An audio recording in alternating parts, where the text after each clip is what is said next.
It was 9:30 at night, and after another late one at the office, I was dragging my feet through a dimly lit alley, a shortcut to the L train station. I was mentally calculating whether the half a box of leftover pizza in my fridge would be enough for breakfast tomorrow when a figure stumbled out of the hazy glow at the other end of the alley and lurched straight toward me. A wave of something fruity and boozy, like a spilled cocktail, hit me a second before the person slammed into my chest. Two arms, quick and tight as vines, wrapped around my waist. My brain went completely blank, and every hair on my body stood at attention. What was happening? A setup? A mugging? Some new kind of con? I fumbled, almost dropping the beat-up canvas messenger bag with my work laptop inside. Honey. The voice from my chest was soft and sweet, with a little trembling, flirtatious edge. Hot breath tickled my neck. What took you so long? I've been waiting forever, and my head is spinning. Honey? Who? Me? My neck stiff, I slowly looked down. In the faint light spilling from a distant convenience store sign, I saw an upturned face. It was a young woman, with skin so pale it seemed to glow in the dark. Her eyes were impossibly bright, like two pools of shimmering water. She was the kind of beautiful that would make me sneak a second glance on the street before immediately telling myself to stop dreaming. And right now, that beautiful face was pressed against my cheap blazer, her full, pink lips in a slight pout. My tongue felt thick. I tried to pry her hands from my waist. Ma'am, I think you have a wrong person. I'm not your husband. I could feel the tips of my ears getting hot. Nah, it's you, she insisted, hugging me even tighter and nuzzling her head against my chest. Don't try to fool me. You're just late on purpose. I don't care. I can't walk anymore. You have to carry me. Her voice wasn't quiet, echoing clearly in the silent alley. Out of the corner of my eye, I saw a shadow flicker at the mouth of the alley, then stop, peering in our direction. My stomach dropped. I looked back down at the woman in my arms. Despite her drunken, dependent act, I could feel the faintest tremor in the fingertips pressed against my back. In a flash, my overworked, slow-moving brain finally squeezed out a clear thought. This woman was in trouble, and she was using me as a shield. The shadow at the end of the alley was still there. I let my hand, which had been trying to push her away, fall gently onto her shoulder. I patted her awkwardly. Okay, my fault, I said, raising my voice a little and trying to sound natural. Didn't I tell you not to drink so much? Come on, let's go home. I felt the body in my arms relax, just a fraction. Then you have to give me a piggyback ride. She pushed, her face still tilted up toward me, her eyes looking wet and helpless. I sighed internally. Fine, in for a penny, in for a pound. Might as well see the performance through. I resigned myself to my fate, turned around, and crouched slightly. Hop on. She didn't hesitate for a second, scrambling onto my back with surprising agility and wrapping her arms around my neck. She wasn't heavy at all. If anything, she felt light. That scent of fruit and alcohol was even stronger now. I carried her on my back, walking as steadily as I could toward the other end of the alley. As we passed the entrance, I glanced over. A man in a black jacket and a baseball cap was standing there, his face obscured as he bent his head to light a cigarette, trying to look like a random passerby. But I could feel his eyes glued to our backs until he turned the corner and stepped onto the slightly brighter main street.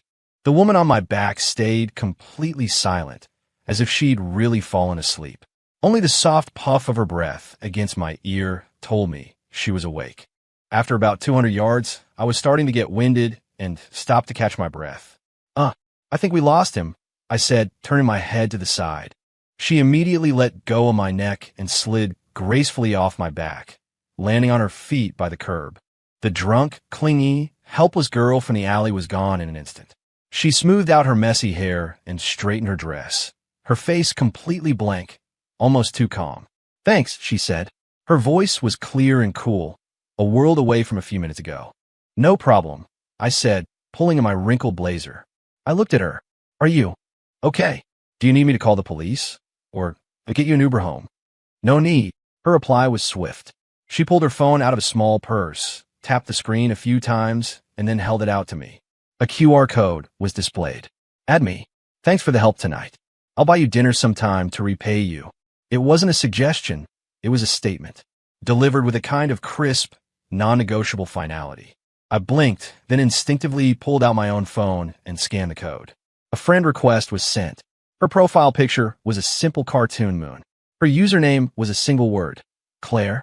Claire Sterling, she said, putting her phone away, a formal introduction. Ethan Marshall, I replied. Claire nodded, her eyes lingering on my face for a second, as if confirming something. Don't tell anyone about tonight. Just pretend it never happened, she added, her tone light, but the weight behind her words was heavy. Got it, I nodded. I wasn't one to look for trouble. I'm leaving, she said, then turned and walked away. The sharp click-clack of her heels on the sidewalk echoed and quickly blended into the sparse nightlife of the street. She didn't look back once. I stood there, watching the spot where she disappeared, then looked down at my phone. The friend request from Claire had been accepted. Her profile was quiet. No new messages. A gust of night wind made me shiver. Well, so much for the pizza. This bizarre night was going to take a while to digest. I shook my head, shoved my phone back in my pocket, and started the slow walk back to my rundown apartment building. The spot on my back where she had pressed against me still seemed to hold a faint, unreal warmth. What the hell just happened? The next few days, my life went back to normal.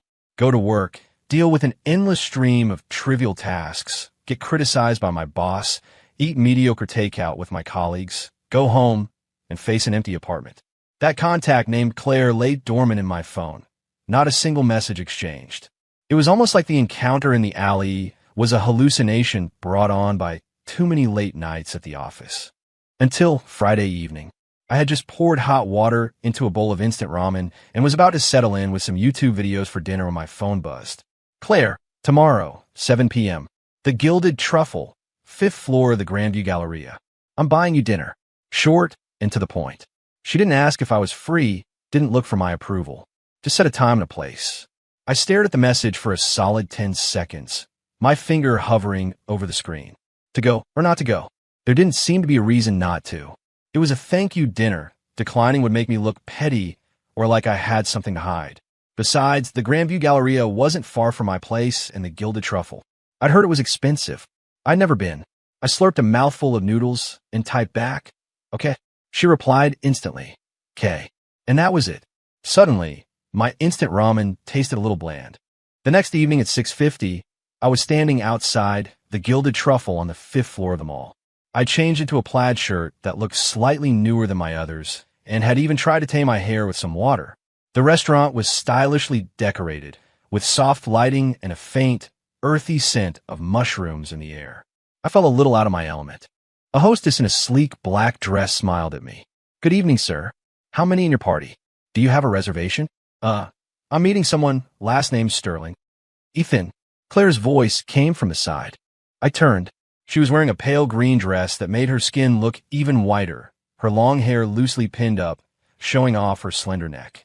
She had on light makeup, making her features even more delicate than they'd appeared in the dim alley light, and a little more distant. She was holding a small clutch and looking at me. "That's me.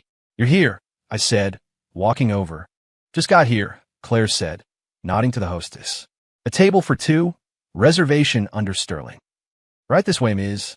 Sterling." The hostess led us with a professional smile to a quiet table by the window. We sat, and she pushed the menu toward me.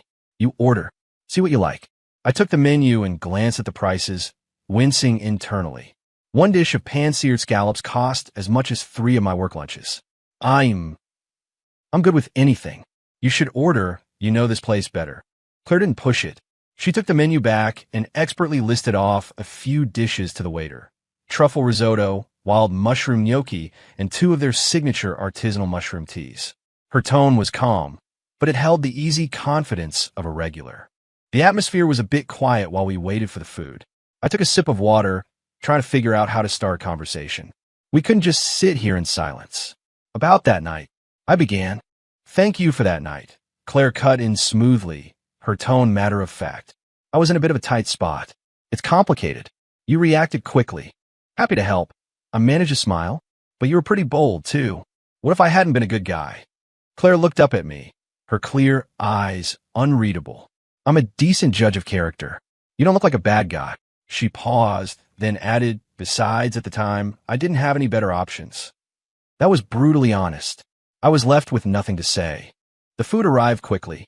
It looked exquisite and smelled incredible. Claire ate with refined movements, but at a steady pace. It was clear she was here to eat, not just to pick at her food for show. "What do you do for work?" she asked casually, picking up a piece of chicken. "Oh, I'm an admin at a small import-export company. Basically, I do a little bit of everything," I answered honestly. "Admin is good." She nodded, without further questions or comments. "I run a small business of my own, so my schedule is pretty flexible." "That's nice," I echoed.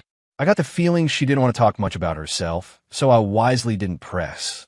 The meal wasn't exactly lively, but it wasn't awkward either. Claire would ask a few harmless questions about my job or my apartment, and I'd answer, occasionally asking something equally trivial in return. Most of the time was filled with the quiet sounds of chewing and the gentle clinking of silverware. When it was time to pay, Claire naturally waved the waiter over. I quickly spoke up. "Let me get this. I know you invited me, but it doesn't feel right letting a lady pay." "I invited you as a thank you," she said, already holding out her credit card. "Don't argue." I watched her swipe her card and sign the slip with practiced ease and didn't insist further. I couldn't help but think that this woman was nothing like the fragile, damsel in distress type she appeared to be. She was decisive, almost to the point of being authoritative. We walked out of the restaurant into the brightly lit mall. We stood side by side, waiting for the elevator. "Thanks for dinner." "It was delicious," I said. "You're welcome." Claire watched the floor numbers change. "Where do you live?" "I drove. I can give you a lift." No, it's fine." I waved my hands quickly. "I live really close. I can walk. Good for digestion." "All right." She didn't insist. The elevator arrived, already crowded. We squeezed in, standing very close. I could smell the faint, fresh scent of her hair, different from the other night, cleaner. We all spilled out onto the first floor. Standing at the mall entrance, the night air washed over us. "Well, I'm heading out," I said. "Okay." Claire nodded, pulling out her car keys. "Get home safe." "You too." I watched her walk toward the parking garage, then turned to head in the direction of my apartment. After a few steps, on some strange impulse, I glanced back. Her figure had already vanished around the corner. I patted my stomach. I could still taste the savory mushroom risotto. The whole meal felt a little strange, but also not bad. My phone buzzed. I pulled it out. "Claire, let me know when you're home." My fingers twitched as I typed back. "Will do." I put my phone away, my steps feeling a little lighter. The night air didn't seem so stuffy anymore. What I didn't know was that shortly after I turned away, a black sedan pulled out of the parking garage. The driver, Claire, glanced in the rearview mirror at my shrinking figure, her face unreadable, before gently pressing the accelerator. On Monday, I stared blankly at the spreadsheets on my computer screen. After the thank you dinner over the weekend, there had been nothing but silence from Claire's end. Our chat history still ended with her, "Let me know when you're home," and my "will do." I clicked on her moon profile picture and opened her social media feed. It was completely empty. Not a single post. Just like her username, it gave off a cool, keep your distance vibe. What kind of person was she, really? The panic dependence in the alley, the cool decisiveness afterward, and the casual familiarity with that expensive restaurant. The different impressions swirled in my head, refusing to form a complete picture. Ethan, spacing out again. Mr. Harris wants the expense summary for last quarter. My colleague from the next cubicle, Dave Peterson, tapped my partition with a folder. "Huh. Oh, right on it." I snapped back to reality, frantically shuffling through my files. The entire day was a blur of zoned-out moments and frantic catch-up. When I got off work, a light rain had started to fall. I didn't have an umbrella, so I held my canvas messenger bag over my head and made a run for the subway station. Just as I rounded the corner, a white SUV pulled up slowly beside me. The passenger side window rolled down. "Get in." Claire's voice, crisp and short, cut through the drizzle. I froze, wiping the rain from my face to get a better look. It was her. She had one hand on the steering wheel, her head turned to me, her expression calm. "Oh no, don't worry about it. I'll just take the subway. It's only a few stops," I said, feeling a little self-conscious. I was soaking wet and didn't want to mess up her car. "It's coming down harder. Get in." Her tone was flat, but it left no room for argument. I hesitated for a second before pulling open the door and sliding in. The car was immaculate, with a faint, fresh scent that matched hers. I sat stiffly in the passenger seat, trying to keep my wet clothes from touching the upholstery. Thanks. What a coincidence, I said, trying to make small talk. Not a coincidence. She looked straight ahead as she smoothly pulled into traffic. I was in the neighborhood for a meeting and saw you running. Oh, I didn't know what to say to that. The excuse sounded a little thin, but I couldn't very well interrogate her. Address, she said. I told her the name of my apartment complex. Silence fell in the car, broken only by the rhythmic swish of the windshield wipers and the blurred cityscape outside. Claire was a steady driver, with no wasted movements. Have you eaten? She asked suddenly, after a while. Not yet. I answered honestly, wondering if she was going to treat me to another meal. This thank you tour was getting pretty elaborate. Me neither. There's a ramen place up ahead. It's pretty good. Want to grab a bite? She said, flipping on her turn signal. Sure, okay, I agreed. I learned my lesson this time and didn't offer to pay. The ramen joint was small but clean, and it wasn't crowded at this hour. Claire seemed to be a regular. The owner, a cheerful woman, greeted her warmly. Claire, the usual? Yep, make it 2, Claire said, finding a table against the wall. I sat down across from her. In no time, 2 steaming bowls of beef ramen were placed in front of us. The broth was clear, the slices of beef were thick, and the aroma was incredible. Try it, Claire said, handing me a pair of chopsticks. I took a bite and my eyes lit up. Wow, this is amazing. The broth was rich, the noodles were perfectly chewy. It was the kind of simple, honest-to-goodness flavor that blew my usual takeout out of the water. Claire watched me, and I thought I saw the corner of her mouth twitch into a tiny smile before it flattened again. Good. We ate in comfortable silence. The atmosphere this time was much more relaxed than at the fancy restaurant. Maybe it was the homey, unpretentious vibe of the little shop. You come here often? I asked. Yeah, it's not far from my studio. I come for a bowl when I work late, she said, sipping her broth. Studio? You do design work or something? I asked, remembering she'd said she ran a small business. Something like that. I take on graphic design projects, do a little consulting here and there, she said, nonchalantly. That's really cool. Freelance life, I said with genuine admiration.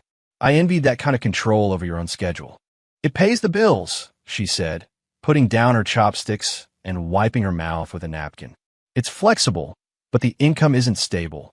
It can be a headache sometimes. It sounded like a casual complaint, but I felt like she was opening up a little, even if it was just scratching the surface. After we finished, Claire paid. I didn't argue this time, just gave her a sincere thank you. The rain had let up a bit. She drove to the entrance of my old, slightly dingy apartment complex. The streetlights cast a dim glow on the wet pavement. Thanks for the ride back, and for the ramen, I said, standing outside her window after I got out. No problem, she said, looking at me. Go on up. Bye. Drive safe. The white SUV made a U-turn and disappeared into the misty night. I stood there until her taillights vanished before turning into the lobby. The motion sensor light in the old building was finicky. I had to stomp my foot a couple of times before it flickered reluctantly to life. Back in my cold, empty apartment, I changed into dry clothes and sat on the edge of my bed. My phone was quiet. I tapped on Claire's profile picture, hesitated, then sent a message. I'm home. Thanks for the ramen tonight. It was delicious. A few minutes later, my screen lit up. Claire, good. Get some rest. Still short. But as I stared at the words, I suddenly felt that this room, which always seemed too quiet and too empty, wasn't quite so cold anymore. I lay down, listening to the patter of the rain outside. My mind wasn't filled with boring spreadsheets and tomorrow's workload, but with the memory of that hot bowl of ramen and the calm profile of Claire's face as she drove. This woman, Claire, was like a sudden night breeze carrying a light rain, silently blowing into my predictable, routine life. I didn't know which way this wind would blow or how long it would stay. But right now, listening to the rain, I found myself actually looking forward to tomorrow. Life ticked on like a wind-up toy. My connection with Claire grew at a slow but steady pace. It wasn't frequent, but every few days, our paths would cross somehow. Sometimes she'd send me a picture of a weird-looking cloud with a caption, "Doesn't this look like a runaway slipper?" I'd study the picture for a while and reply, "The heel is a bit short." Other times, I'd be working late and post on my Instagram story complaining about how bad instant coffee tastes. A little while later, a private message from Claire would pop up. Stop drinking that stuff. It's bad for your stomach. It would be followed by a DoorDash link to a nearby soup place with a comment, their chicken noodle is decent. We never made formal plans to eat again, but we'd occasionally run into each other at that ramen shop. It was usually after I finished a late shift. I'd drag my tired body into the little restaurant and find Claire already sitting at her usual spot, a bowl of ramen in front of her, sometimes reading a book, other times typing away on a laptop. When she saw me, she'd just tip her chin, motioning for me to sit, then call out to the owner, "Another bowl over here, please." We'd eat ramen together and talk about nothing in particular. The latest movies, which road was under construction and causing traffic nightmares, the sudden price hike on avocados. It was mostly me talking and Claire listening quietly, chiming in with a short comment here and there that always managed to be right on point. Her sense of humor was a little quirky. Sometimes she'd let out a soft laugh at something I didn't find funny at all, her eyes curving into little crescents. I gradually realized Claire wasn't as cold as my first impression suggested. She was just reserved and liked to keep a certain distance. But she remembered that I hated cilantro and that I complained about the lattes at the coffee shop near my office having foam like dish soap. When I vented about my unreasonable boss, she'd calmly suggest, just secretly unplug his computer. And even though I knew it was a joke, that little bit of mischievous advice always made me smile. I started to learn more about her, too. I found out her studio was, in fact, located in the trendy, converted warehouse space behind the ramen shop. It was small but decorated with her distinct style. I learned she had a fat orange cat named Cheeto with a major attitude problem. I learned that even though she was a freelancer, she had incredibly high standards for herself and often pulled all-nighters to perfect a single design detail. A vague atmosphere, something like friendship but maybe a little more, began to grow between us. I got used to having her in my life. She wasn't an intense or clingy presence, but more like a quiet background melody that was comforting and reassuring. Until one Friday afternoon, I was sorting through an urgent file when my phone screen lit up. It was Claire. She rarely messaged me during work hours. "Claire, are you free tonight?" My heart inexplicably skipped a beat. I replied, "Yeah, what's up?" "Claire, I need a favor. I need you to go somewhere with me." "Ethan, where?" "Claire, a business dinner. I might need you to play that part from last time again. Are you comfortable with that?" I stared at the screen. That part from last time? Her boyfriend? My fingers froze over the keyboard.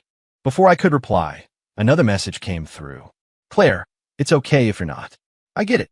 It's just a couple of difficult clients who keep trying to set me up with people. It's annoying. I just need you to be a shield for one dinner. I'll pay you for your time." "Pay me?" I frowned. I never thought about getting paid to help her. But Claire's words framed it as a transaction, which was polite but also distant. An indescribable, uncomfortable feeling settled in my stomach, but I still typed back, "Don't worry about payment. Just send me the time and place." "Claire, the Founders Club, 7 p.m. "Thank you." After work, I went home and changed into the nicest outfit I owned, a decent light gray button-down and black chinos. Staring at my nervous reflection in the mirror, I took a deep breath. What was this? Playing the fake boyfriend? It sounded like something out of a cheesy TV show. The Founders Club was a high-end private restaurant with a quiet, elegant ambience. When I arrived, Claire was already waiting outside our private room. She was wearing a tailored black dress and had on slightly heavier makeup than usual, her red lipstick stunning. She exuded an aura of power that was much stronger than her usual vibe. When she saw me, she walked over quickly and naturally looped her arm through mine. The moment our arms touched, my body went rigid. I could smell her perfume, richer and more complex than her usual scent. "Don't be nervous," she whispered, leaning close. Her breath brushed against my ear. "Just follow my lead." Inside are Mr. King from Apex Construction, his wife, and a friend of theirs. Mr. King is my biggest client right now.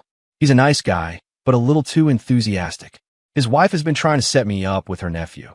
I nodded, feeling the warmth of her hand through my thin shirt sleeve. We entered the room. 3 people were already seated. At the head of the table was a cheerful, heavy-set man in his 50s. Beside him was a woman dripping in jewelry, whose sharp eyes were already sizing me up. The third was a man in his early 30s with slicked back hair, smiling as he spoke, but his eyes kept darting toward the door. Mr. King, Mrs. King, Mr. Miller, so sorry we're late, Claire said with a smile, her hand still firmly on my arm. This is my boyfriend, Ethan Marshall. Ethan, this is Mr. King, Mrs. King, and Mr. Grant Miller. Good to meet you, Mr. King, Mrs. King, Mr. Miller, I said, trying to make my smile look natural. Well, Claire finally decided to bring her boyfriend out to meet us. Mrs. King stood up immediately, her eyes scanning me from head to toe like a high-powered scanner. A very handsome young man. And where do you work? Here we go. My palms started to sweat. I'm in administration at an import-export firm, I said, reciting the line Claire had quickly fed me on the way. Administration. That's nice. Stable, Mrs. King nodded, her tone unreadable. She gestured warmly. Seat. Claire, you've been hiding him so well. Our Grant was just talking about you, saying what a talented and promising young designer you are. The man named Grant Miller stood up and extended a hand to Claire, his smile perfect. Ms. Sterling, good to see you again. And this is Mr. Marshall, a pleasure. He turned his hand toward me. I shook it. His grip was firm, his smile flawless, but I caught the flash of scrutiny and a subtle hint of superiority in his eyes. Throughout the dinner, Mr. King mostly talked about business with Claire, while Mrs. King focused her firepower on me.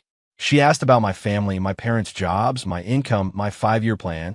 One question after another, seemingly out of concern, but actually a relentless interrogation.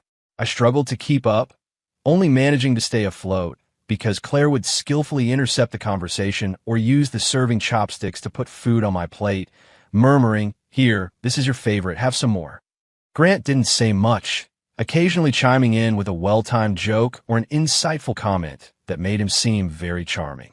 But the way he looked at Claire, and the barely concealed condescension in his eyes whenever they swept over me, made my skin crawl. I finished the meal with a thin layer of sweat on my back. I was playing the role of a suitable but average boyfriend, answering Mrs. King's questions and enduring Grant's silent judgment. Claire, meanwhile, played the part of the attentive girlfriend, flawlessly deflecting for me. The ordeal finally ended. As we were saying goodbye in the parking lot, Mrs.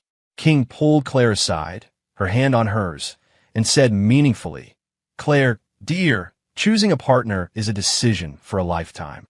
You have to be careful. Some men, they look dependable, but that's all they'll ever be. A girl needs to find someone who can help her get ahead, don't you think?" Claire's smile never wavered. "You're right, Mrs. King. I'll keep that in mind. Thank you for your concern." The moment we were inside Claire's car and the doors were shut, the tense atmosphere from the private room vanished, replaced by a heavy, awkward silence. Claire started the car. After driving for a bit, she finally spoke. "Thank you for tonight." "It's fine," I said, watching the neon lights blur past the window. "That Grant Miller guy, Mrs. King's nephew, runs his own company. He's a good catch," Claire said flatly. "She's tried to set us up a few times. I've told her no, clearly, but she's persistent. That's why I had to trouble you tonight." "Oh," I said. That uncomfortable feeling in my stomach was back, stronger this time. I was playing her boyfriend to help her ward off good catches like him. So what did that make me? In her eyes, was I just some average guy who was convenient and agreeable enough to be used as a shield? About the payment. "I told you, don't worry about it." I cut her off, my voice a little stiff. Claire glanced at me from the side, but didn't push it. "All right, I'll take you home." The rest of the drive was silent.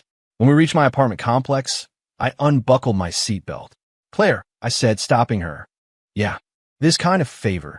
I don't think I can do it again," I said, staring at the dark street ahead, my voice low. I don't think it's appropriate." Claire's fingers tightened on the steering wheel. The air in the car seemed to freeze for a few seconds. "Okay, I understand," she said, her voice still calm. "But thank you for tonight. Get some rest." I got out of the car and watched the white SUV glide into the night like a silent shadow, disappearing quickly. I stood on the sidewalk, the night wind feeling cold against my skin. There was an empty, hollow feeling inside me, mixed with an unidentifiable frustration and anger. I think I just backed myself into an even more awkward corner. And Claire's calm, I understand felt like a tiny splinter lodged somewhere in my chest. It didn't hurt, but it was there, a constant, nagging discomfort. Had the curtain just fallen on my role as the fake boyfriend, or had something else between us changed along with it? I didn't know. All I knew was that after tonight, some things could probably never go back to the way they were. After that night, my chat with Claire went silent. At first, I felt a sense of relief, no longer having to navigate that strange role-playing dynamic. But the relief lasted less than 2 days before it was replaced by a creeping hollowness. I found myself checking my phone more often, instinctively looking for an update from that moon-shaped profile picture whenever I scrolled through Instagram. Nothing. Our last message was from before that night at the Founders Club. I even went back to the ramen shop twice after work, alone. The owner greeted me warmly, asking, "Claire's not with you today?" I could only mumble something about her being busy. Sitting in her usual spot, eating the same ramen, it just didn't taste the same. Dave saw me moping around and sidled up to my desk, wiggling his eyebrows. "What's up, Ethan? Heartbroken? You've been staring at your phone all week, waiting for a text. Get lost, get back to work," I grumbled, pushing him away, but his words hit a nerve. Heartbroken? Were Claire and I ever even together? At most, we were acquaintances with a hint more than friendship, and now it seemed I had personally snuffed out even that little spark. I regretted being so blunt that night. Not appropriate, sounded like drawing a hard line in the sand. A proud person like Claire would never reach out again. A week passed in this awkward state. On Friday afternoon, the sky was overcast and the air was thick and heavy. I was correcting a contract riddled with errors when my desk phone rang. It was the receptionist. "Ethan, there's a Ms. Sterling downstairs to see you. She says you have an appointment." Sterling? My heart leaped. "Okay, I'll be right down, thanks." I hung up, my heart hammering against my ribs. Claire? How'd she find my office? And what was this about an appointment? When did we ever make one? I smoothed down my shirt, took a deep breath, and walked to the elevator. In a first-floor lobby, Claire was sitting on a sofa by the window. She was dressed simply in a white t-shirt and light-washed jeans, her hair in a ponytail, no makeup on. She looked less like the polished, distant woman I knew and more like a fresh-faced college student, but her brow was furrowed as she stared out the window, her profile looking worried. Claire. She turned, and when she saw me, she stood up. "I'm not interrupting your work, am I?" "No. What are you doing here?" I asked, trying to sound casual. "I was in the area, had something to take care of," she said, her gaze meeting mine for a second before flitting away. "Can you spare a few minutes? We could grab a coffee." There was a small coffee shop downstairs from my office. The coffee was mediocre, but it was convenient. We found a corner table. I ordered a black coffee. Claire just got a glass of water with lemon. The silence was a bit stiff. Neither of us spoke first. Finally, Claire broke it. She pulled a manila folder from her tote bag and pushed it across the table to me. "What's this?" I asked, confused. "Take a look." She cradled her glass, her fingertips pressing into it slightly. I opened the folder and pulled out its contents. There were photocopies of several design drafts, along with some scattered receipts and screenshots of text conversation. I skimmed through them. The designs were beautiful, a complete visual identity for some brand. I recognized the style immediately. It was Claire's work. But the signature on the designs was someone else's. The receipts were from print shops and material suppliers for significant amounts of money. In the text messages, someone labeled Mr. Fuller was being evasive and vaguely threatening. "What is?" I looked up at Claire.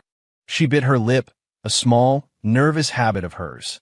"I got screwed over," she said, her voice lower than usual. "I took on this brand redesign project. The initial talks went great. I spent almost a month creating the entire design suite. Logo, 6 applications, brochure drafts. Then, after they got all the source files and finished products, they dragged their feet on the final payment and eventually just ghosted me. I did some digging. They register my design under their name and are already sending it to printers to mass-produce their marketing materials." Her tone was calm, but I could see the suppressed anger in her eyes and a flicker of something I hadn't seen before. Vulnerability. "Did you call the police?" I asked. I consulted a lawyer. These kinds of copyright disputes are messy, take forever to prove, and the company is registered out of state. "It's just a shell corporation," she said, a bitter little smile on her lips. Even if I eventually win, they'll have already used my design to death. And this was a big project for me. The final payment wasn't a small amount. I looked at the text messages again. The last few from Mr. Fuller were blatant bullying. Ms. Sterling, we used your design. You should be flattered. Young people shouldn't be so difficult. Maybe we can work together again in the future. And there's no point in pushing this. Our company has a legal team, too. A surge of anger shot through me. This was straight up theft. So you came to me to... I looked at her. I don't know what to do, she said, her eyes dropping to the lemon slice in her glass. I don't really know that many people. Mr. King, I can't bother him with this kind of personal dispute. My other friends, I don't think they can help. She paused, her voice getting even quieter. That night, you said you couldn't help with that kind of thing anymore. I understand. But this time, I'm kind of at a dead end. I thought, since you work in office, maybe you could give me some advice. She looked up, her clear eyes meeting mine, and the mix of reliance and uncertainty in them made something inside me soften. I was reminded of the first night we met in the alley. She had been just like this, projecting a brave front, but with a hint of hidden panic as she crashed into me. This was a different Claire from the calm, decisive, independent woman I was used to. The Claire in front of me was showing a rare, fragile side. Don't worry, I said, gathering the papers and putting them back in the folder. We're not going to let them get away with this. Your design, your hard work, they're not going to just steal it. You have an idea? A spark of hope lit up her eyes. An idea? I'll have to think, I said, mulling it over. What could a junior admin do? But I just couldn't stand seeing Claire get bullied like this. What's the company's name? And this Fuller guy, what's his full name? Do you know where they're printing everything? The company is Radiant Brand Solutions. His name is Rick Fuller. The print shop. I tried to find out, but they wouldn't tell me, she said quickly, giving me all the information she had. I pulled out my phone and jotted down the key details. Okay, leave it with me. I'll ask around. Don't go looking for them yourself. You could get hurt. Thank you, she said, looking at me with genuine gratitude. Don't mention it. I blurted out, then felt it was a bit too familiar and rubbed the back of my neck. Anyway, you should head home. Try not to worry too much. I'll let you know as soon as I hear anything. Claire nodded. I'll be waiting for your message. After seeing Claire off, I went back to my desk, staring at my computer, but my mind was miles away. I had to help her. But how? Calling the cops was complicated, and the legal route would take forever. These guys were clearly pros at exploiting loopholes. My eyes scanned the office. Dave was at his desk, headphones on, bobbing his head as he slacked off. That's it, Dave. He was a local, knew all sorts of people. I remembered him bragging once about his cousin being in the printing industry. I got up and walked over to Dave's cubicle, tapping him on the shoulder. He took off his headphones. What's up, Ethan? I need to ask you something, I said, lowering my voice and pulling him into the break room. Didn't you say once that you have a cousin who works in printing? Yeah, my uncle's kid. Runs a small print shop. Why? Need some business cards? I can get you a discount. Dave said, perking up. Not printing something. I need to find a print shop. I explained the situation with Radiant Brand Solutions, leaving out Claire's name and the specific designs. I just said a friend's work was stolen, and we were trying to find out where they were being printed so we could catch them in the act. Dave listened, then clicked his tongue. Damn, that's shady. Okay, leave it to me. My cousin knows everyone in the business around here. Finding an out-of-state company that's printing locally shouldn't be too hard. But hey, he leaned into his friend. Guy or girl? Must be important for you to be this worked up. Just ask, will you? I'll buy you dinner later, I said, giving him a shove. You got it. I'll let you know, Dave said with a grin, already pulling out his phone. Waiting for his message felt like an eternity. I kept checking my phone, hoping for a quick reply, but also dreading that he wouldn't find anything. Just before quitting time, Dave snuck over my desk and showed me his phone screen. Got it. The Radiant guys did get quotes from a few places in the old industrial park out west. Looks like they went with a small shop called Apex Printing. Not the best reputation. They'll print anything for cash, no questions asked. My cousin said they just got a big rush order for a bunch of brand brochures and materials. They're working overtime to get it done, probably shipping out in the next couple of days. My spirits soared. Apex Printing. Do you have a specific address? And any idea when they're shipping out? Got the address, Dave said, sending the info to my phone. My cousin's not sure about the exact time, but he knows one of the old-timers at Apex. Said the client is in a huge hurry. They'll probably be working through the weekend. I can have him ask for more details if you want. Yes. Ask. Dude, you're a lifesaver. I clapped Dave hard on the shoulder.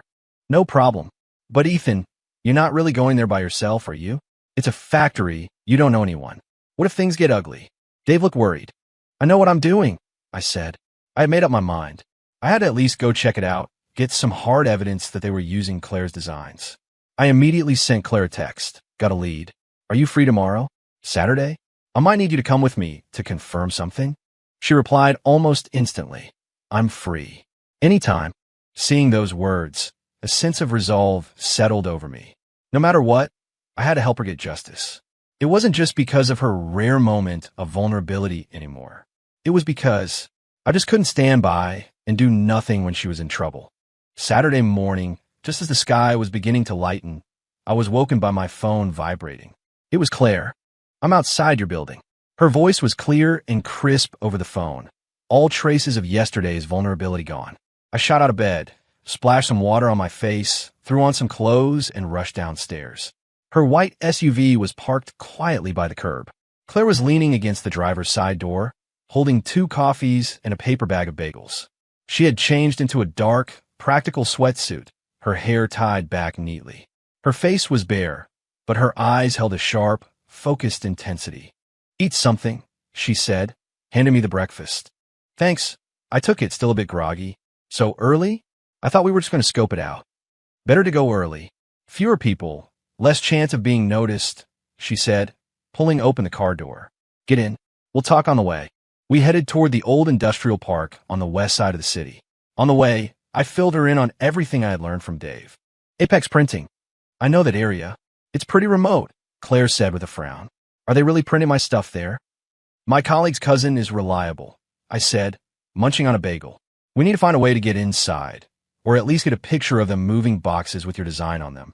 That would be solid proof. Claire was silent for a moment, her knuckles white on the steering wheel. Ethan, she said suddenly, this could be risky. That Rick Fuller guy is not a good person. You don't have to. We're already here. I cut her off, forcing a light tone. Besides, I can't stand seeing thieves get away with it. Don't worry, we'll be smart about it. No superhero stuff. She glanced at me, then said nothing more, just kept her foot steady on the gas.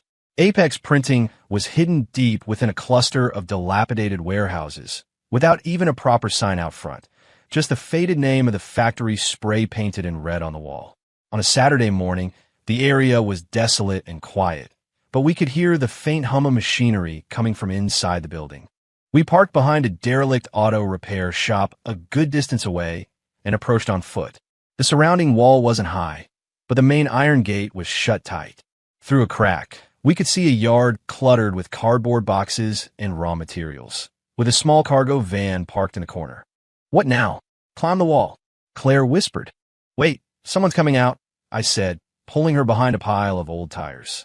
A factory worker in greasy overalls came out of a small side door, carrying a large thermos, apparently heading to a small shop across the street to get hot water. This was our chance. Claire and I exchanged a look. As soon as the worker was out of sight, we darted to the side door. It wasn't locked, just slightly ajar. I gently pushed it open. Inside was a narrow, cluttered hallway that smelled of ink and paper. The noise of the machinery was louder now. We tiptoed in. The hallway opened into a large workshop where a few old printing presses were running, with a couple of workers busy beside them. At the far end of the workshop was a massive stack of freshly printed color pages and cardboard boxes. Claire's gaze locked onto the stack of printed materials. Her body tensed, and I quickly grabbed her arm, shaking my head to signal her to stay put. We hid in the shadows of the hallway and watched. On top of the stack, clear as day, was the brand logo and main visual identity that Claire had designed. The covers and inner pages of the brochures, along with a full set of packaging mock-ups, were being printed in huge quantities. Claire's breathing grew heavier, her fists clenched. I could feel her trembling with rage. Just then, the door to an office at the other end of the workshop opened, and a middle-aged man with a beer belly and slick-back hair came out, talking on his phone with an impatient tone. Yeah, I know. The shipment will definitely go out this afternoon. You guys get the final payment over to me. Don't you dare drag your feet again. I don't care whose design it is. I printed it for you. That's all that matters. That girl, Sterling? What's she gonna do? Let her come find me if she has the guts. It was Rick Fuller. Claire's eyes went cold, and she looked like she was about to charge out. I held her back firmly, mouthing the words, "No, evidence." I quickly pulled out my phone, switched it to video mode, and, using the clutter for cover, aimed it at the workshop, at the stacks of printed materials, and at Rick Fuller. I started recording, clearly capturing his words and the finished products of the stolen designs. After his call, Fuller walked over to the stack of materials, cursing under his breath. He flipped through a few pages and shouted at the workers, "Hurry it up. I want this entire shipment packed and loaded on the truck by 3 this afternoon." I had enough footage. I put my phone away and gave Claire a look. "Let's go."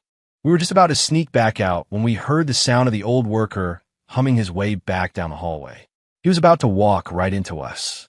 In that split second, I grabbed Claire and pulled her into a small supply closet filled with cardboard scraps and emptying cans, gently closing the door behind us. The space was tiny and crammed, and we were pressed up against each other, able to hear the frantic thumping of our own hearts. The footsteps paused outside the door. Then we heard the sound of the thermos being set down and the workshop door opening. The noise of the machinery drowned out everything else. Inside the closet, it was nearly dark, with only a sliver of light coming through the crack in the door. I had Claire half corralled against the cold wall. The tension and anger from moments before were still fresh, now compounded by the chaotic thumping of my heart from our sudden, close proximity. I could smell the faint scent of her laundry detergent, mixed with a hint of sweat from our mad dash. I was in no better shape. My arm was around her shoulders, and through our thin clothes I could feel the tense warmth of her body. The top of her head was almost brushing my chin, and her familiar, sweet, fruity scent filled the tiny space, more potent than ever. I held my breath, terrified of making a sound. Time seemed to stretch on, every second sharp and distinct. The drone of the machinery, the muffled voices of the workers, and the palpable, living breath of another person right beside me. Claire shifted slightly, trying to create some space, but her elbow knocked over an empty ink can. The metal can hit the floor with a loud clang, echoing sharply in the quiet hallway. "Who's there?" A voice barked from outside. It was Fuller. Footsteps rushed toward the closet. "We're caught." My mind screamed. Claire's body went rigid. Just as the footsteps stopped right outside the door and a hand was about to push it open. "Rick! Rick!" A worker yelled from the workshop. "This machine is jammed. Come take a look." "Damn it, what timing!" Fuller cursed, and his footsteps turned and ran back toward the workshop. Now, without a moment's hesitation, I yanked open the closet door, grabbed Claire's hand, and we bolted. The hallway wasn't long. We burst through the side door and sprinted toward our car without looking back. Behind us, we could hear Fuller's furious shouts and the sound of pursuit, but we had a head start. We jumped into the car. Claire had the key in the ignition and the engine roaring to life in one motion. The tires screeched as the car shot forward, kicking up a cloud of dust. In the rearview mirror, I could see Fuller at the factory gate, jumping up and down and screaming at us, but it was too late. The car turned onto the main road and merged into traffic. Only then did we finally let out a breath of relief. Claire's hands were still trembling slightly on the steering wheel, whether from fear or excitement. I couldn't tell. I was panting. I pulled out my phone and played the video I had just taken. Got it. The evidence. Claire pulled the car over to the side of the road and took my phone. The footage was shaky, but Rick Fuller's voice and the images of her designs being printed were crystal clear. She stared at the screen, and her eyes slowly welled up. It wasn't sadness, but the release of pin-up frustration, finally having something concrete to use against them. "Thank you," she said, sniffling, her voice a little hoarse. She looked up at me, her eyes shining with an incredible light. "Really, Ethan, thank you. Without you, I don't think I could have done this." "Don't be silly," I said, feeling a little embarrassed under her intense gaze. I looked away. "So what's next? The police? Or?" Claire said, her voice firm, her eyes regaining their sharp, calm focus. "With this video, along with my original design files and our communication records, it's enough to file a case. This time, I'm going to make him spit out every last cent he tried to steal from me." She started the car again and turned around. "Let's go. Police station first." The car moved smoothly down the road. The morning sun streamed through the windows. I leaned back in my seat, watching Claire's focused profile as she drove. After the morning's thrill and our current victory, the awkwardness from the fake boyfriend incident seemed to have melted away. We had just been through a small adventure together, shared a secret, and faced a problem as a team. The kind of bond felt much deeper than just sharing a meal and making small talk. A part of me, quietly and definitively, gave way, filled by something softer and much, much clearer. It was afternoon by the time we finished giving our statements at the police station. The sun was shining brightly, a welcome change from the earlier gloom. The police had reviewed the video and Claire's other materials and confirmed that it was a clear case of copyright infringement and business fraud. They would contact the police in Radiant Brand Solutions jurisdiction to coordinate an investigation and told Claire to keep her phone on. The problem wasn't completely solved, but at least it was on the right track. A huge weight had been lifted. Where to next? I asked. My stomach rumbled. I'd only had those 2 bagels all day. Claire glanced at me, a rare hint of a smile in her eyes. My treat. Big meal. What do you want? Name it. Forget the big meal. I wave it off. After a morning like that, I just want something hot and comforting. Claire thought for a moment. Then, come to my place? I'll cook. I have groceries. She paused, as if the suggestion was a bit sudden, then added, as another thank you, and it's cleaner than eating out. Her place? My heart skipped a beat. Is that okay? Of course it's okay. I live alone, she said, already pulling open her car door. Come on. Claire's apartment was in a fairly new building near the Arts District, not large but quiet and well-kept. It was a 1-bedroom, decorated with a simple, tasteful style. A cream-colored sofa, a natural wood bookshelf filled with books and design magazines. An easel and a computer desk stood by the window. In a corner, a fat orange cat was curled up asleep in a soft bed. He heard us come in, lazily opened one-eyed glance at us, and went back to sleep. That's Cheeto, Claire introduced. Big attitude, but mostly lazy. The apartment was almost too tidy, but signs of life were everywhere. A book lying face down on the coffee table, a few thriving plants on the windowsill, and a corkboard on the wall covered with inspirational notes and sketches. Make yourself at home. There are drinks in the fridge. Help yourself. I'm going to start cooking, Claire said, taking off her jacket and rolling up her sleeves as she walked into the small, open-plan kitchen. I sat down tentatively on the sofa. Cheeto, apparently feeling his territory had been invaded, lumbered over, rubbed his thick body against my leg, then leaped onto the other end of the sofa, tucked his paws under his chest, and settled down with an air of I have permitted you to sit here.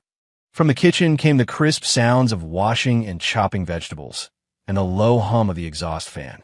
I watched Claire's back as she bustled around the stove, an apron tied around her waist, a stray lock of hair falling loose. It created a surprisingly cozy scene. This woman, who seemed so cool and composed out in the world, was just like this in her own space. I got up and walked to the kitchen doorway. Need any help? Nope. I'm almost done, she said without turning around, expertly cracking eggs into a bowl. Go watch TV or play on your phone. I can. Be your sous chef. Peel some garlic or something, I offered, leaning against the doorframe. Claire glanced at me, then handed me 2 heads of garlic without another word. Fine. Peel them clean. So she cooked, and I peeled garlic. The kitchen grew quiet except for the sizzle of food hitting the hot pan and the soft clink of dishes. The silence wasn't awkward. It was comfortable, a natural kind of teamwork. Do you cook for yourself often? I asked. Yeah, whenever I have time. It's healthier than takeout and cheaper, she said, scooping scrambled eggs with tomatoes onto a plate. My mom always used to say a girl has to learn to cook or she'll starve. I think she's wrong. I cook because I like it, not to serve someone else. Well, your mom wasn't entirely wrong. At least you won't starve. I chuckled. The corner of her mouth curved up. What about you? Can you cook? A little. Enough to keep myself alive. My specialty is instant ramen, the deluxe version with an egg and sausage, I said, making fun of myself. That's not bad, she said, moving on to the next dish. Soon, 3 dishes and a soup were on the table. Tomato and egg stir-fry, sautéed broccoli, twice-cooked pork, and a seaweed egg drop soup. They were simple, home-cooked dishes, but they looked and smelled incredible. Dig in, she said, handing me a bowl of rice. I took a bite of the pork. It was perfectly rendered, savory, and not too greasy, with just the right amount of spice. "This is delicious," I said with genuine praise. "You could open a restaurant with skills like these." "Stop it," she said, sitting down and picking up a piece of broccoli. "Everything tastes good when you're hungry." We ate quietly. Sunlight streamed in through the window, casting a warm glow on the food. Cheeto had wandered over at some point and was now rubbing against Claire's legs, meowing for a handout. "Cheeto, you just had a can of food," Claire said, gently nudging him away with her foot. Watching this scene, a corner of my heart softened. This was Claire's life, calm, independent, with a touch of stubbornness and charm. And I was here, sharing this simple meal, sharing this rare, unguarded moment with her. After dinner, I insisted on doing the dishes. Claire didn't argue. She scooped up Cheeto and curled up on the sofa, flipping through channels until she landed on an old movie. Over the sound of running water, I could hear the faint dialogue from the TV and Claire's soft murmurs to Cheeto. I suddenly felt that this afternoon was almost too good to be true. When I finished in the kitchen, the movie was halfway through. Claire patted the spot next to her on the sofa. "Come watch? This one's a classic." I sat down, leaving a small space between us. It was an old, slow-paced indie film about the small joys and sorrows of ordinary people. As we watched, Claire suddenly spoke, her voice very soft. "Ethan, that night, at the Founders Club, when I offered to pay you, I didn't mean it like that." My body tensed slightly. "I'm just—" She paused, seeming to search for the right words. "Used to keeping things clear-cut. I don't like owing people favors. Especially when it involves that kind of acting." She turned to look at me, her expression earnest. "But I never thought of you as some disposable tool I could pay off and forget about. If I made you feel that way, I'm sorry." Her apology was direct and sincere. The last bit of resentment I'd been holding onto vanished completely. "I was outlined too," I admitted. "I was probably being a little too sensitive. That whole situation was just awkward." "Yeah." She nodded, turning her attention back to the screen, but her posture seemed more relaxed. "It won't happen again. That Grant Miller guy, he asked me out a couple more times. I turned him down, clearly," she said flatly, "and I cleared things up with Mrs. King. Thanks for being my shield that night, even if the method was a bit stupid." "Hey, no need for personal attacks," I protested, but I felt a wave of relief. She let out a soft laugh and said nothing. The movie continued. We watched in silence. Cheeto started purring on her lap. After a while, she spoke again, her voice low. "Actually, I'm not very good at dealing with people. Especially guys. I can come off as cold or standoffish sometimes." "Not at all," I blurted out. "I think you're very real." She turned her head to look at me, her eyes shimmering in the light from the screen. "Really?" "Really," I nodded, my heart beating a little faster. "Much better than people who are always putting on an act." She held my gaze for a few seconds before turning back to the movie. But in the dim light, I could have sworn the tips of her ears had turned a faint shade of pink. On screen, the main characters, after a series of misunderstandings, were finally reunited on a rainy night, holding each other in a tight embrace. The living room was completely quiet, save for the movie's soundtrack and Cheeto's soft purring. The air itself seemed to be changing, growing thick and sweet. My fingers twitched unconsciously on the sofa cushion, just inches from where her hand rested. I had a sudden, overwhelming urge to reach out and touch her hand. But I didn't move. I just sat there, soaking in this rare, quiet, and charged afternoon. I knew something was different. It wasn't a sudden shift, but a slow, steady change, like a spring creek quietly overflowing its banks. When I left Claire's apartment, the sky was painted with the brilliant colors of sunset. I walked back to my own place, my steps so light I felt like I was floating. The phone in my pocket felt heavy, not just with the evidence we'd collected, but with a message Claire had sent me later. "Thanks for today. I'll cook for you again sometime." She hadn't mentioned payment. She'd said cook. A smile spread across my face. I replayed every detail of the afternoon in my head. The tense infiltration, the heart-pounding moments in the dark closet, standing shoulder to shoulder at the police station, and the cozy dinner at her place, the feeling of closeness on the sofa. "Ethan," A sharp, surprised, and angry female voice cut through my thoughts. I looked up stunned. Standing in front of me was my ex-girlfriend, Jessica. She was impeccably dressed as always, holding a designer shopping bag, and staring at me with a mixture of disbelief and suspicion. Her gaze then shifted past me, toward the entrance of Claire's apartment building. "What are you doing here?" Jessica's voice was sharp. "Was that Claire who just dropped you off? What's going on between you two?" My stomach sank. How did Jessica know Claire? And know she lived here? "It's none of your business," I said, trying to sidestep her. But Jessica blocked my path, a knowing, mocking smirk on her face. "Ah, I knew it. Wow, Ethan, you move fast. How long have we been broken up? And you've already managed to latch onto a golden ticket? Do you even know who Claire is?" "What are you talking about?" I frowned. Her tone was making me deeply uncomfortable. "What am I talking about?" She scoffed, her eyes raking over my plain clothes. "Do you know who her father is?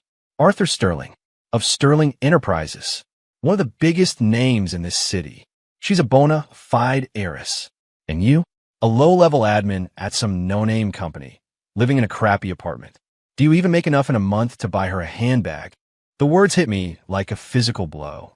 I was frozen to the spot. Claire was Arthur Sterling's daughter? The same Arthur Sterling who was always in the local business news, the billionaire? Impossible. Claire was so independent, running her own studio, risking her neck to get evidence against a client who ripped her off. She lived in a normal apartment, ate home-cooked meals, drove a nice but not extravagant car. How could she be? But Jessica was so certain, and her family was well off. It was plausible she'd seen Claire at some high society event. "You must be mistaken," I said, my voice dry. "Claire is just a regular designer." "A regular designer?" Jessica laughed, as if it were the funniest joke she'd ever heard. "Miss Sterling studied design abroad. This little studio of hers is a hobby, a way for her to experience real life. Think about it. Her studio is in the best spot in the arts district, and look at the clients she gets. You think she landed those without connections? Only a fool like you would fall for it, and thank her for the privilege." Jessica's words were like icicles, stabbing into me one by one. All the little things that hadn't quite added up before suddenly connected, forming a clear, blindingly painful picture. Her ease in expensive restaurants, her composure when dealing with clients like Mr. King, even that innate, subtle air of confidence and distance she always had. "Why do you think she's with you? Because you're dependable? Because you work overtime?" Jessica continued her tirade. "Ethan, don't be naive. Girls like her have fun with regular guys for a while, and when the novelty wears off, what are you? I'm telling you, wake up before you get completely humiliated." "Shut up." I snapped, my fists clenched so tight my knuckles turned white. Jessica's venomous words were like a whip, but what I was really angry about was the overwhelming sense of being deceived, of being made a fool of. Claire. She had never mentioned her family. Not once. She let me believe she was just like me, a normal person trying to make her way in the world. As she watched me stress out over her stolen design fee, as she let me accompany her on that risky mission, was she secretly laughing at me? Was it all just an amusing show for her, watching the dependable guy put on a performance?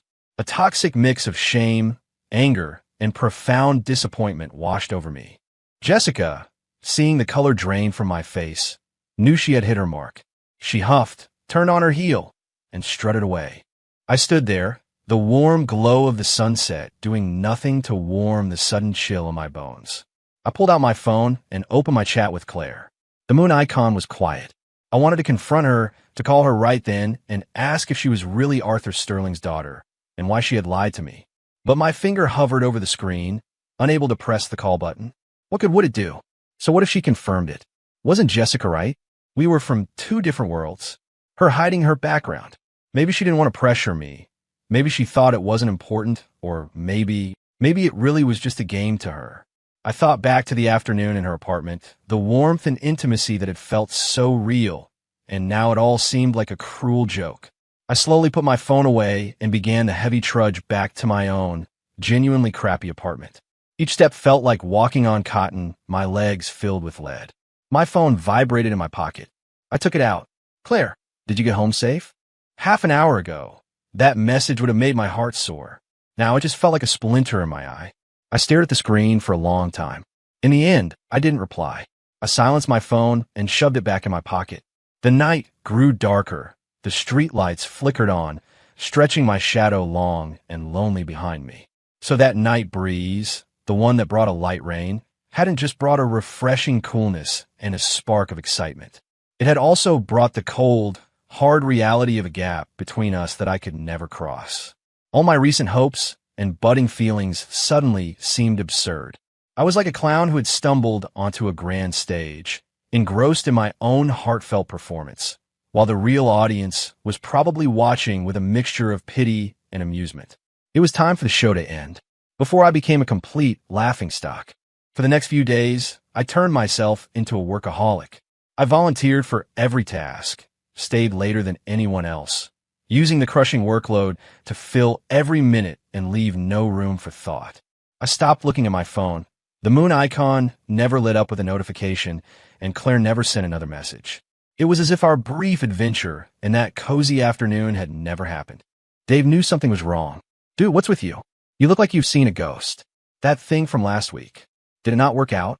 Your friend didn't get her design back. She got it back, I said without looking up from my keyboard. The police filed a report, and the other party agreed to a settlement. So that's good, right? Why do you look like this? Dave was confused. Oh, I get it. You and the friend had a fight? He asked, wiggling his eyebrows. No, mind your own business, I said stiffly. Go do your work. Dave, rebuffed, slunk away.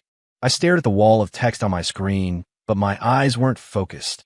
The design dispute was resolved. Rick Fuller had apparently paid up and apologized, however reluctantly. Claire had sent me a long text message on the third day explaining the outcome, thanking me again profusely, and ending with, "Have you been busy? I haven't heard from you." I had stared at that message for a long time, typing and deleting responses until my thumbs were sore.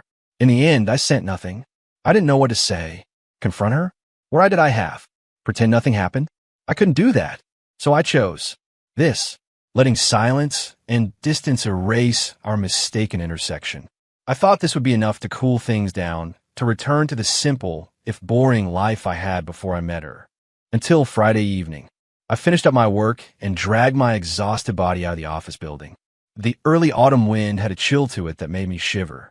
And there it was, the familiar white SUV, parked conspicuously on the street right outside my building. Claire was leaning against the driver's side door, wearing a beige trench coat, her long hair blowing in the wind. She saw me, stood up straight, her expression unreadable, but her eyes were locked on me. My feet stopped. My first instinct was to turn and run, but I was frozen to the spot.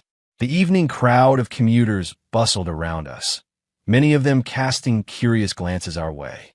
Claire walked toward me, her pace steady, and stopped right in front of me. "Why didn't you answer my message?" she asked, her voice calm, but with an undercurrent of steel. I looked away, focusing on the yellowing leaves of a sycamore tree. "Eva, been busy. Too busy to type 2 words? Got it?" she pressed. "Or did I do something to offend you, Ethan?" There was a hint of hurt and anger in her voice now. That was rare. A knot formed in my chest. I almost blurted out the truth, but I held back, saying stiffly, "No, you're overthinking it." "Am I?" She took a step closer, so close I had to look down at her. Her clear eyes reflected my own evasive expression. "Fine. Then tell me now what happened. You were fine when you left my apartment, and then suddenly everything changed. What did I do wrong? What did you hear?" She was too smart, too perceptive. I swallowed hard, avoiding her gaze. "You didn't do anything wrong. We were never that close to begin with. I helped you out of a sense of decency. Now that it's over, there's no need to—" "No need to what?" She cut me off, her voice rising slightly. "No need to talk? No need to see each other? Ethan, look at me." Her voice was drawing more attention from the people passing by. I felt a flush of embarrassment, and the frustration and shame that had been building inside me finally boiled over. I snapped my head to look at her, my voice low and fast. "Yes, there's no need, Ms. Sterling. You and I are not from the same world. A junior admin like me can't possibly climb into your world. You wanted to have a little fun, experience something new, and now that the fun is over, it's time to move on, right?" Claire froze, her eyes widening in shock, as if she couldn't believe what she was hearing. Then, the color drained from her face. What? What are you talking about? Her voice trembled slightly. Ms. Sterling? What fun! Are we still pretending? I let out a bitter, self-deprecating laugh. The daughter of Arthur Sterling, the heiress to Sterling Enterprises. Claire, was it fun watching a fool like me stress out over your little design fee? Was it a thrill to go on an adventure to that grimy print shop? A nice little taste of how the other half lives. The blood left Claire's lips. She looked at me, her eyes filled with shock, then dawning realization, and finally, a deep, profound disappointment and hurt. So, that's what this is about. Her voice was barely a whisper. Because I didn't tell you who my father is? Is that not enough? The words felt like sandpaper in my throat, but my tone was harsh. You think that's a small detail? Maybe for you it is, but not for me. You hid it from me from the very beginning, letting me think you were just like me, a normal person who had to work hard, who faced setbacks, who would worry about a single design fee. But you're not. You have everything. You're being with me. I paused, the words twisting on my tongue before I spat them out. What was the point? Were you looking for a thrill? Or was it like Jessica said, you were just playing games? Jessica? Claire latched onto the name, a flicker of understanding in her eyes, followed by an even deeper chill. You saw Jessica? She told you this? And you believed her? Why shouldn't I? I shot back. Is it not the truth? Are you not Arthur Sterling's daughter? Claire fell silent. The wind whipped her hair and the hem of her trench coat. Standing on that busy street corner, she looked small and terribly alone. After a few long seconds, she finally spoke, her voice regaining its composure. But it was a composure born of exhaustion and distance. Yes, Arthur Sterling is my father, she admitted, her tone flat. But I didn't tell you. Not because I wanted to lie to you or play you for a fool. I just thought it wasn't necessary. I am Claire Sterling. I'm a designer. I take on projects. I get into trouble. Those are my things. They have nothing to do with who my father is. I thought you saw me that way too. She looked up at me, and the eyes that were always so clear and bright were now clouded over. It seems I was wrong. In your eyes, I am Arthur Sterling's daughter first and Claire second. The problems I face are just a rich girl's game. When I asked for your help, it was for fun. Each question was a blow, sinking my heart lower and lower. I wanted to argue, to say that wasn't what I meant, but the words were stuck in my throat. Ethan, she took a shallow breath, as if making a final decision. I know I'm not good at dealing with people, especially people I care about. I'm used to solving my own problems. I don't like to rely on others, and I especially don't like to wear my family background like a name tag. If that made you feel deceived or foolish, I apologize. Her apology was formal and distant, but she continued, her voice quiet, but every word sharp and clear. You could have asked me. You could have been angry. You could have been upset. Instead, you chose to cut me off completely and use these hurtful assumptions to define me, to negate everything that happened between us. What was between us? I blurted out and regretted it the second the words left my mouth. They were too cruel. Claire's body swayed almost imperceptibly. She looked at me, and the last spark of light in her eyes died. You're right, she nodded, taking a step back, creating a physical distance between us. You're right, there was probably nothing between us at all. It was all in my head. She turned and walked to her car, her steps steady, her back perfectly straight. Claire, I called out instinctively. She didn't turn around. She got in her car, started it, and the white SUV pulled into traffic and disappeared into the brilliant lights of rush hour, clean and decisive, without a hint of hesitation. I stood rooted to the spot. The wind howled around me, seeping into the collar of my shirt, chilling me to the bone. The sounds of the city, the cars, the people, all seemed to fade into a dull roar behind a thick wall of glass. What had I just said? Those words were like poison knives, not only stabbing her, but carving deep wounds into my own heart. I could still see the look in her eyes at the end, disappointment, hurt, and a final, complete resignation. She had apologized for her deception. But what about my malicious assumptions, my cruel accusations? Different world, looking for fun, playing games. What right did I have to say those things? Based on a few words from my bitter ex?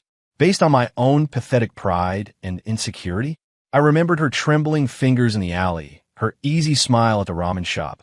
I our shared heartbeats in that cramped closet, the warm light and home-cooked meal in her apartment, her rare honesty when she said she wasn't good at dealing with people. She was Arthur Sterling's daughter, but she was also Claire. The Claire who got angry when her work was stolen, who could feel helpless, who cooked, who had a cat, who had smiled at me in a way she smiled at no one else. And I, because of some ridiculous, suddenly revealed class difference, had denied all of it. I had pushed her away in the worst possible way. A delayed, sharp pain pierced my heart, far more intense than I could have imagined. I thought I was just extinguishing a spark that shouldn't have been lit. Now I realized I had just thrown away something incredibly important. The night fell completely. The city streets were ablaze with light, but for me, everything was cold and dark. I stood there for a long time, until my legs went numb. Then, as if my body weighed 1,000 pounds, I slowly, step by step, began to shuffle toward the subway station. On the way home, I took out my phone and opened my chat with her. The moon icon was still there. Our chat history was still there. My fingers trembled as I typed. "I'm sorry." The cursor blinked for a long time. In the end, I deleted the words one by one. What good would an apology do now? Some words, once spoken, can never be taken back. And some people, once you lose them, you may never get them back again. Life became like a stagnant pond that had been violently stirred and was now trying to settle, calm on the surface, but with a thick layer of sludge at the bottom. I fell back into my work-home-work routine, even more robotic than before. I avoided the ramen shop, taking the long way around if I had to. The moon icon on my phone was now hidden from my main chat list, but every time a notification sounded, my heart would still skip a beat before sinking back into a deeper silence. Dave saw I was getting worse, but he didn't know how to help. He just occasionally dragged me into a video game, trying to distract me, but it barely worked. Claire had vanished from my life, completely and utterly, as if she had never been there. Only in the dead of night, when I couldn't sleep, would the vivid fragments of memory surge up, a painful reminder of what I had lost. About 2 weeks later, I was called into Mr. Harris's office.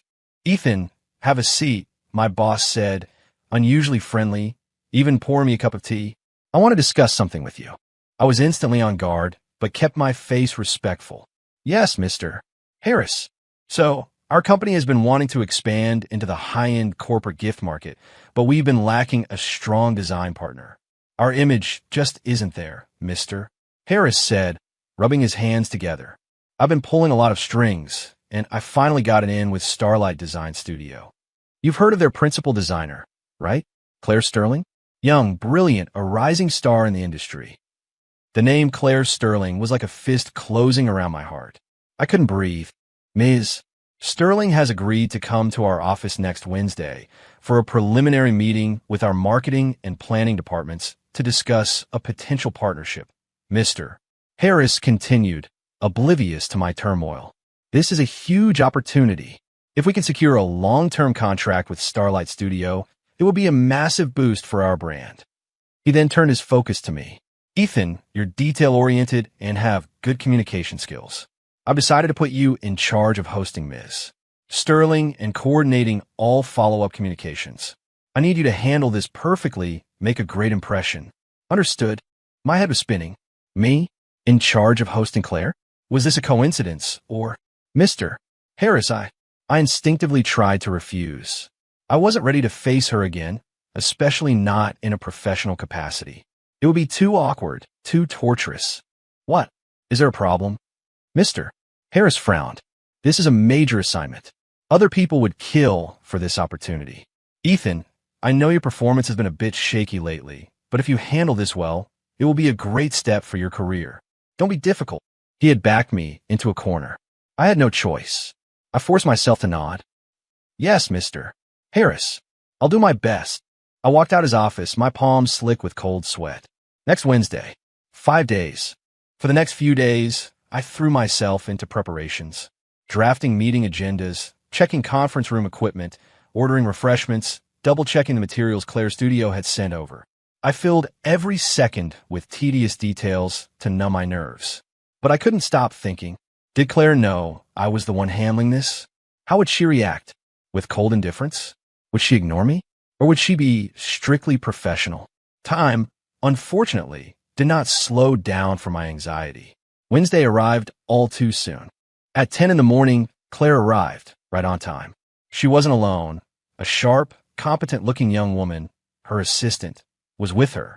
When the receptionist called, I took a deep breath, straightened my tie, and walked to the elevator bank. The doors opened, and Claire stepped out.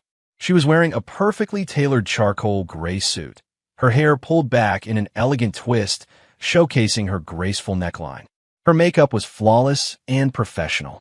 She looked powerful in command. When she saw me waiting, her steps faltered for a fraction of a second, but her expression remained neutral, as if she were seeing just another company contact for the first time. "Ms. Sterling, welcome." I stepped forward, forcing my voice to be steady. "I'm Ethan Marshall from the administrative department. I'll be your host for this visit. The meeting is in conference room 3. This way, please." She gave a slight nod, her lips curving into a standard polite smile. "Mr. Marshall, thank you for your trouble." Her voice was clear, courteous, and perfectly distant. "Of course," I said, turning to lead the way, my heart pounding a heavy, painful rhythm against my ribs. She had called me Mr. Marshall, so formal, so foreign. On the way to the conference room, she spoke only in low tones to her assistant about work. She didn't look at me again. The meeting was so smooth, it was almost robotic. Claire presented her studio's portfolio and their expert analysis of the corporate gift market. Her presentation was flawless, her logic impeccable. She fielded every question from our team, whether clueless or confrontational, with poise and professionalism. She was completely in her element, a testament to her talent. As the coordinator, I sat at the back of the room, taking notes and refilling water glasses. Most of the time, I kept my eyes on my notepad, but I couldn't stop my gaze from drifting to the confident, poised figure standing in the light of the projector. This was Claire in her professional element. So different from the Claire who laughed at the ramen shop, who wore an apron in her kitchen, who held her breath in a dark closet. This Claire was brilliant, radiant, and as distant as if she were behind a thick pane of glass. During a mid-session break, I went to the break room to get more coffee and snacks. As I approached, I heard 2 young women from the marketing department whispering, "Wow, Ms. Sterling is amazing. She's gorgeous and so smart." I heard her family is super rich, too. Like, Sterling Enterprises rich. No wonder she has that kind of class. Seriously? Then why is she working so hard with her own studio?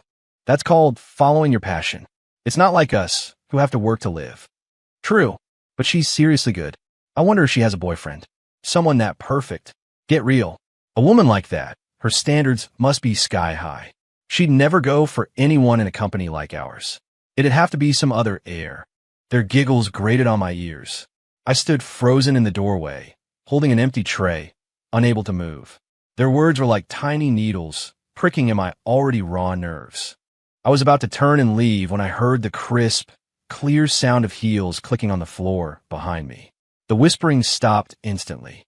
The 2 women looked up, saw who it was, and immediately busied themselves with their phones.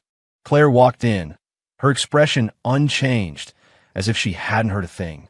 She went to the coffee machine to get a glass of water. I was trapped. I had to turn and face her. "Ms. Sterling, can I get you anything?" She glanced at me, her eyes as calm as a still lake. "No, thank you. I'm just getting some water." The tension in the small room was thick enough to cut with a knife. The 2 marketing girls scurried out. Now, it was just the 2 of us.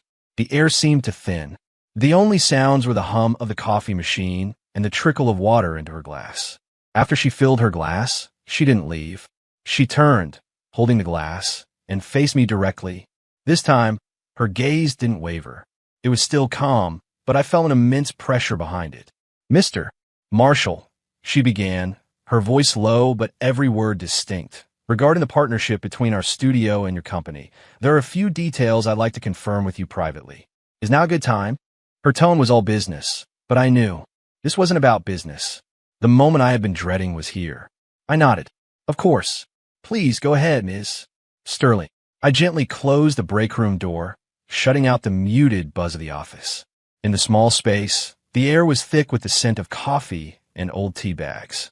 Claire leaned against the counter, holding the glass of water without drinking. The professional mask was gone. Her calm eyes watched me, but a storm of complex emotions churned beneath the surface. "I didn't think you'd take this assignment," she said, her voice softer now, less intentionally distant, tinged with a real weariness. I stood by the door, my fingers unconsciously digging into the edge of the tray I was still holding. "Mr. Harris assigned it to me," I replied flatly. "I see," she said, unconvinced. She paused. "That day, outside your office. Maybe I wasn't clear. My heart seized. I apologize for not telling you." She looked me straight in the eye. "Not because I think I was wrong, but because my actions hurt you, or caused you to misunderstand. That was never my intention." She took a moment, choosing her words carefully. "My father is Arthur Sterling. That's a fact I can't change. But that doesn't mean my life, my work, the problems I face are fake or insignificant.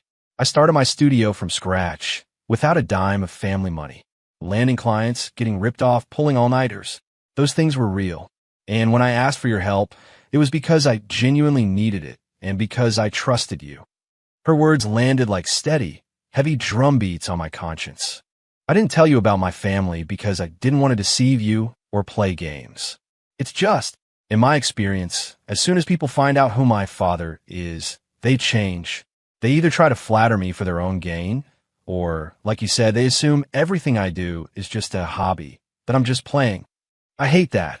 A shadow of pain crossed Claire's features. "I thought you were different." My throat was tight. I wanted to speak, but no words came out. The flicker of sadness in her eyes was more cutting than any accusation. Jessica's words, Claire's tone turned cold. "You chose to believe her instead of asking me a single question? In your mind, am I really the kind of person who would play with someone's feelings for fun?" I wasn't. I finally found my voice, but it was rough. At the time, I just felt the gap between us was too big. I wasn't good enough. "Good enough?" She cut me off, a sarcastic little smile playing on her lips. "Ethan, a relationship is between two people. Since when do we let outsiders decide who is good enough? It's me who would be with you, not my family tree. You didn't even ask. You just condemned us, pushed me away, and used the most hurtful words imaginable to define everything between us." She put her glass down and stood up straight, walking until she was right in front of me. She was so close, I could see the slight tremble of her eyelashes, the storm she was trying so hard to contain in her eyes. "Yes, I'm angry. I'm angry that you didn't trust me, angry at your assumptions, angry that you so easily dismissed all the real feelings and experiences we shared." Her voice shook. "But mostly, I'm angry at myself. I'm angry that I cared, that I was hurt, that even after you said all those things, I still couldn't stop myself from wanting to ask you why." Her eyes were red-rimmed, but she quickly turned away, took a deep breath, and when she faced me again, she had regained most of her composure. "I came here today to talk about work. Consider what I just said to be my final explanation, and goodbye." Her voice was quiet again, but laced with finality. "I will handle this partnership professionally. If your company feels it's inappropriate for you to be the contact person, you can be replaced. I have no objections." She reached for the door handle. "Wait." Almost on pure instinct, I grabbed her wrist. We both flinched to the contact. Her wrist was slender, her skin cool. I could feel her pulse quick and fluttering. She didn't pull away immediately. She just turned her head and looked at me, her expression still, but the deep-seated hurt and disappointment were impossible to miss. "I'm sorry." I heard my own hoarse voice say, the words finally breaking free. "Claire, I am so sorry. I was an idiot. My own insecurities got the best of me. I listened to someone else and let my imagination run wild. I hurt you in the worst way possible." My grip on her wrist tightened, as if I was afraid she would truly vanish if I let go. "You were right. I didn't ask, I just assumed. I rejected you, and I rejected my own real feelings," I said quickly, rushing the words out. "The gap, not being good enough, those were just excuses. The truth is, I was scared. Scared that you were so amazing, I could never hold on to you. Scared that it was all too good to be true, that I would wake up and it would be gone. So when Jessica said those things, I believed them because deep down I didn't think something so wonderful could ever happen to me." I forced myself to meet her gaze. The ice in her eyes seemed to be cracking. "You asked what I was after." I gave a bitter smile. "I was after you. I was after the girl whose fingers trembled when she crashed into me, The one who smiled so freely at the ramen shop, who came up with dumb ideas to get me out of trouble, who cooked me dinner, who looked so peaceful watching a movie on the sofa, who shone so brightly when she was working. I was after Claire, the one and only Claire. It had nothing to do with who your father is. She just watched me, her lips pressed into a thin line, her eyes growing redder. I know I hurt you badly, and saying sorry 1,000 times might not be enough. I loosened my grip on her wrist, my voice dropping, full of raw uncertainty. I don't expect you to forgive me right now, but could you please give me another chance? Not as a business partner, but as Ethan. Let me get to know you again. Let me pursue you. Let me prove with my actions that I am worthy of you and that I can handle this.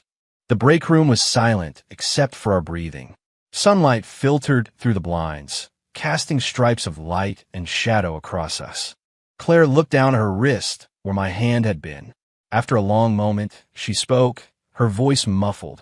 Ethan, do you have any idea how horrible the things you said that day were? I know, my heart ached. I was a monster. No one has ever talked to me like that in my entire life. She looked up, her eyes red but clear. Playing games, looking for fun. Do you really think that's who I am? No, of course not. I denied it vehemently. I was just talking. I was being stupid. She sniffled and looked away. I hate that you said that about me. I'll never say it again. I swear. I raised my hand, feeling foolish but meaning every word. She glanced at my ridiculous pose, and the corner of her mouth twitched, but she quickly suppressed it. About the partnership, since Mr. Harris assigned it to you, you can stay on. It's too much trouble to switch now. My eyes lit up. Was that a yes? But she turned back, her expression serious again. Work is work. Don't mix it with anything else. As for what you just said, about getting to know me again, pursuing me. She paused, watching the hope and fear war on my face, before she said slowly, we'll see. 3 words. So light, but they sent my heart soaring from the depths of despair. We'll see. That meant there was a chance. I'll be on my best behavior. I promised immediately, my voice filled with a new lightness. She gave me a sideways glance, then opened the door. The meeting is about to restart, Mr. Marshall. She was back to the formal address, but the icy distance was gone. Right away, Ms. Sterling, I said, following her out, watching the straight, proud line of her back. The weight that had been crushing me for weeks was finally gone. The road ahead was still uncertain, and the wound between us wouldn't heal overnight. But she had given me a chance. That was enough. I would do everything in my power to win back the Claire I had so carelessly lost. The rest of the meeting was a blur. I was still doing my job, but my attention kept drifting back to Claire. She remained the consummate professional, but now, when our eyes met, she would quickly look away, and I could have sworn I saw a faint blush on her cheeks. That tiny change was a stone tossed into the still waters of my heart, sending out ripples of hope. After the meeting, I escorted Claire and her assistant to the elevator. Ms. Sterling, thank you for your time today. I'll consolidate the proposal and send it to you as soon as possible, I said formally. She nodded. Thank you, Mr. Marshall. She pressed the button, and the doors opened. Her assistant stepped in first, but before Claire followed, she paused, glanced back at me, and said, her voice so low only I could hear, I'm cooking tonight. Cheeto kinda misses you.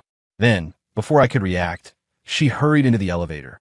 The doors slid shut, hiding her face, which I was sure was now flushed, and my own stunned, brilliant smile. Cheeto missed me? That fat, arrogant cat? I stood there, watching the floor numbers descend, a grin spreading uncontrollably across my face. The stagnant pond of my heart was finally being fed by a fresh spring, and warm currents were beginning to flow again. I still had a long way to go to repair the damage and rebuild her trust, but at least I had a direction now. The lighthouse was shining again, however faintly. Tonight, I was on her place for dinner, and this time, I wasn't going to screw it up. That evening, I stood outside Claire's apartment, holding a carton of fresh strawberries and a bag of cat treats, a peace offering for Cheeto. I took several deep breaths before finally ringing the doorbell. The door opened quickly. Claire had changed out of her suit and was wearing a simple, cream-colored lounge set, her hair tied back loosely. The aroma of cooking wafted from inside. She glanced at me, her eyes lingering on the bags in my hand for a second, then stepped aside. Kumin. Her tone was neutral, but the chill was gone. I walked in. Cheeto was perched on the arm of the sofa, his tail twitching lazily. He saw me and let out a small meow of acknowledgement, though he didn't seem particularly overjoyed to see me. "Hey, Cheeto, look what I brought you," I said, shaking the bag of treats. The fat cat's ears twitched. He hopped down and sauntered over, rubbing his head against my leg. A clear transaction for fish-flavored snacks. Claire watched, the corner of her mouth twitching into a tiny smile. "Dinner's almost ready. Have a seat," she said, disappearing back into the kitchen. I put the strawberries in the fridge, washed my hands, and walked to the kitchen doorway. She was stir-frying the last dish, the wok sizzling. "Need help?" I asked. "No. Set the table, will you?" I did as I was told. The small dining table was already set with 2 other dishes and a soup, sweet and sour pork ribs, stir-fried vegetables, and a tomato tofu soup. Simple, home-cooked food that looked and smelled divine. Soon, Claire brought out the last dish, salt and pepper shrimp. We sat across from each other. The silence was still a little delicate. Cheeto jumped onto an empty chair, eyeing the shrimp expectantly. "No shrimp for you, Cheeto," Claire said, putting a small piece of boiled chicken in his dish. I took a bite of a pork rib. It was perfect. "This is delicious," I said sincerely.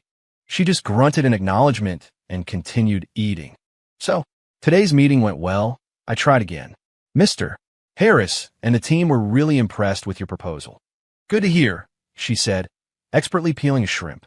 "Is the studio busy these days?" "It's manageable." The conversation died again. I cursed myself internally. Why was I so clumsy with my words around her? Then Claire spoke, her tone casual. "Mrs. King called me the other day." I tensed, looking at her. Her nephew, Grant Miller, she continued, peeling another shrimp, got engaged last month. To a girl from a good family. Mrs. King sounded a little wistful, but also like she was bragging. I didn't know why she was telling me this. I just said, "Oh." She looked up at me. "My point is, see, without me, he still found a suitable match and is perfectly happy. So this whole idea of being good enough for someone, sometimes it's just what outsiders think. Only the person wearing the shoes knows if they fit." It took me a second to realize what she was doing. She was, in her own way, addressing my earlier insecurities. "I know," I said, putting down my chopsticks and looking at her seriously. "I was wrong before. It won't happen again." She didn't reply, just looked down at her plate, but I saw the tips of her ears turn red. After dinner, I insisted on washing the dishes. She didn't fight me on it. She just curled up on the sofa with Cheeto and flipped on the TV. When I came out, she patted the cushion next to her. "Come here." I sat, leaving a small gap between us. Cheeto immediately filled it, plopping down and creating a furry little barrier. The TV was showing some boring reality show. Neither of us was really watching. "Claire," I said softly. Thank you," I said, "for seeing me today, for giving me this chance." She paused and stroking Cheeto's back. "I'm not giving you a chance," she said, her eyes on the screen, her voice quiet. "I'm giving myself one." Warmth spread through my chest.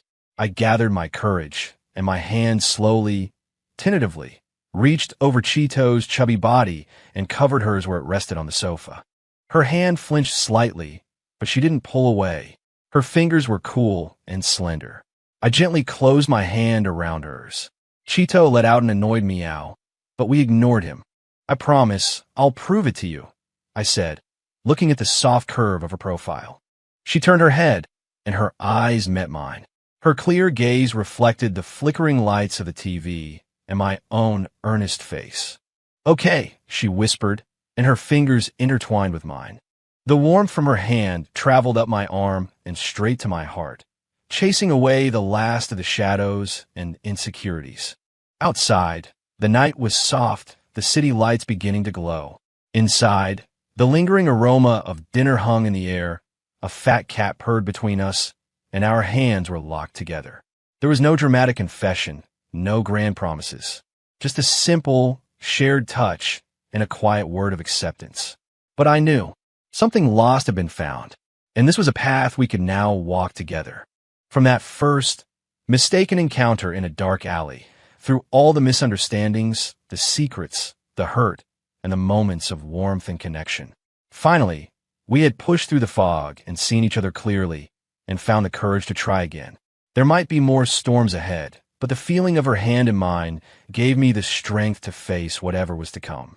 This was the real beginning. End.